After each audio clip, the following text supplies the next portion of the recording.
लेकिन फिर अल्लाह ने जब कह दिया इन्ना शानी अकहुल अबतर व रफ़ाना लका ज़िक्रक, नबी हमने आपका जिक्र बुलंद किया, आपके दुश्मन ही बेनामो निशान हो जाएंगे। तो आप देखें ना, प्यारे नबी सल्लल्लाहु अलैहि वसल्लम वाहिद वो हस्ती हैं कि जिनकी ज़िंदगी का एक एक लम्हा अल्लाह ने महफूज कर दिया, और जिनकी इज़्ज़त व नामूस का, जिनकी तालीमात का अल्लाह ख़ुद मुहाफिज़ है।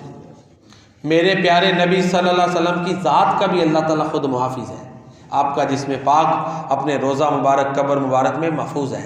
हम दुरूद सलाम पढ़ते हैं, फरिश्ते आप तक पहुँचाते हैं। कब्र मुबारक में भी आपका मकाम नबियों से, शहीदों से, सिद्दीक़ों से सबसे आला है, लेकिन हमें उन कब्र के हालात का पता नहीं है।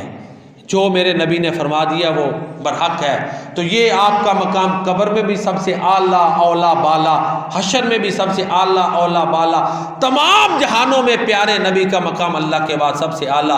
हर इब्तिदा से